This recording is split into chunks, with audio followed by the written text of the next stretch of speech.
नमस्कार मंडळी. काल काही जणांबरोबर बसलो होतो. गप्पा चालल्या होत्या. गप्पा चालता चालता अनेक विषय साधन मार्गातले बोलले जात होते.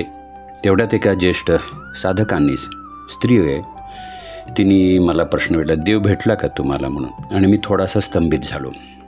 अनेक वेळा काय होतं, साधन मार्गात प्रवास करताना आपल्याला अनेक ज्येष्ठ साधक भेटतात किंवा त्यांचा सहवास घडतो आणि मग मनात कुतूहल जागृत होतं की यांना देव भेटलेला असेल का. आपण त्यांना पाहत असतो की ते किती मोठे साधक आहेत, किती वर्ष झाले दत्ताची, स्वामींची, देवीची, गणपतीची, शंकराची उपासना करतात, जपजाप्य करतात. यांना देव भेटला असेल का, हा प्रश्न मला आणि तुम्हाला सुद्धा पडतो नाही का.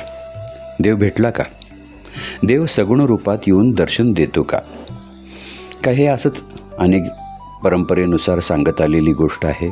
लोकांना त्याची जाणीव आहे का. हा विचार जेव्हा माझ्या डोक्यात तरळत होता तेव्हा मला 2-3 कथा आठवल्या, ज्या वाचल्या आहेत आणि सांगितल्याही जातात अजून प्रबोधनकारांच्या प्रबोधनामधनं. एक तर प्रसिद्ध नामदेवाची गोष्ट आहे, समर्थ रामदासांची आहे, आणि तशीच गोष्ट आहे ज्ञानोबाच्या संजीवन समाधीच्या वेळेची किंवा त्या प्रसंगाची. नामदेवाच्या निरागस मनाने अगदी कळवळून त्या निराकार परमेश्वराला, विठ्ठलाला हाक मारली, तू नैवेद्य खायला ये, नाहीतर मी डोके जमिनीवर आपटीन. भगवंत साकार झाले. समर्थ रामदासांना अनुग्रह हवा होता. रात्री मारुतीच्या देवळात हट्टाने झोपले. धावा केला. समर्थाचा निग्रह पाहून आणि त्याचं वय, त्याची भक्ती पाहून, भविष्याचा विचार करून मारुती रायाने त्यांना दर्शन दिले. समर्थ वाङ्मयात हे लिखित आहे. ज्ञानोबाच्या समाधीचं वर्णन करताना निवृत्ती, सोपान, मुक्ताबाई, नामदेव आणि अनेक संतांच्या सोबत प्रत्यक्ष विठ्ठल रूप हजर होतं हेही सांगितलं जातं. 700-750 वर्षाचा काळ आता लोटला आहे. भगवंत आपल्या भक्तांना प्रतिसाद देत होते ना, मग आता भगवंत प्रतिसाद देतात का.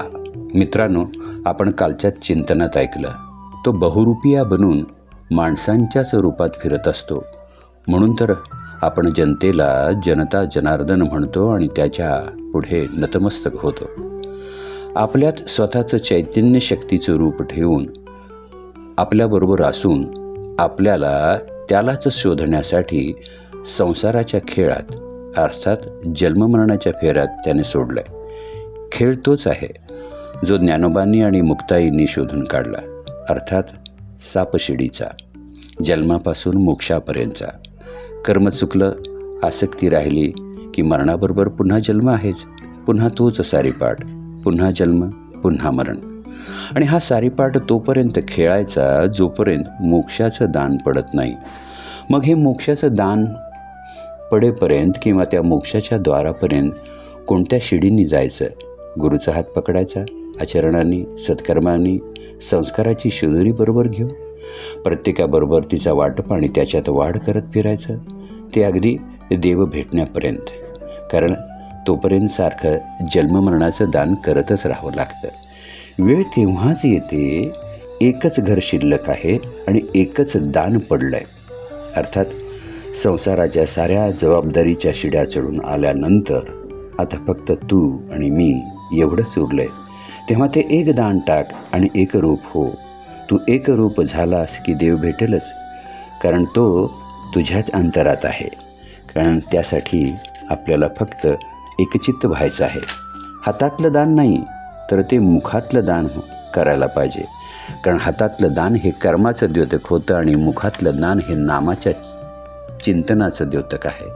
आपल्या चारीही वाणीतून येणाऱ्या नामाचं, या नामाचं दान इतकं टाका की त्याचं ऋण भगवंतावर चढेल आणि मग ते ऋण फेडण्यासाठी का होईना भगवंताला, आपल्या भक्ताला भेटायला यावं लागेल. मित्रांनो, आपल्या साऱ्या संत मंडळींनी, गोंदवलेकर महाराजांनी, स्वामी समर्थांनी निक्षून असं सांगितलं आहे, इतर कर्मकांडांचं चऱ्हाट वळण्यापेक्षा नाम घ्या. नामात मी आहे. मी तूपणाची बोळवण करा, म्हणजेच माझ्या भेटीचा आनंद मिळेल. मनात प्रश्न उभा राहणार नाही की देव भेटणार का, कारण तुझं माझं द्वैत संपून जाईल. काय गंमत आहे बघा. आपल्या संतांच्या नामात सुद्धा देवभेटीचा मार्ग सांगितला आहे. निवृत्ती, ज्ञानदेव, सोपान, मुक्ताबाई, एकनाथ, नामदेव आणि तुकाराम. आयुष्यात निवृत्ती पत्करली की तेच ज्ञान आहे. ज्ञानाने सोपान सापडतो मुक्ताईचा. मुक्ताई सापडली की तो अनाथ जीव एकनाथ होतो आणि मग त्याला कळतं की नामातच देव आहे. आणि हा नामातच देव जेव्हा सापडतो तेव्हा तो तुकाराम म्हणजे तुकाराम, मी सुद्धा राम, ही स्थिती, ही अवस्था होते. आणि मग सर्वत्र परब्रह्माचं दर्शन, परब्रह्माचा साक्षात्कार होऊ लागतो. हीच भगवंताची खरी भेट आहे. पण त्यासाठी पुन्हा काही कंडिशन्स आहेतच. समदृष्टी, समभाव, प्रेम, सद्भाव या सगळ्या आवश्यक बाबी आहेत. दैनंदिन व्यवहारात आपलं न होणारं काम, अडलेलं काम चटकन कोणीतरी येऊन करतो आणि आपल्या मुखातून बाहेर पडतं, बघ कसा देवासारखा धावणारा. म्हणजेच देव माणसातच आहे, फक्त तो आकळायला हवा, ओळखायला हवा. तो दररोजच नित्य नवनवीन रूपात भेटतो. तुम्ही त्याला ओळखा. मी सुद्धा त्याला शोधतोय तुमच्या प्रत्येकात, तुमच्याच बरोबर. शोधू आपण त्या आपल्या देवाला, जो आपल्या हृदयातच वस्तीस्थान करून बसलेला आहे. अंतरात असलेल्या देवाची भेट वेगळेपणाने घडायची गरज नाही. तो दररोज आहे, दररोज भेटतो, म्हणूनच आपलं जीवन आहे. जय श्रीराम. श्रीराम जय राम, जय जय राम. श्री स्वामी समर्थ की जय.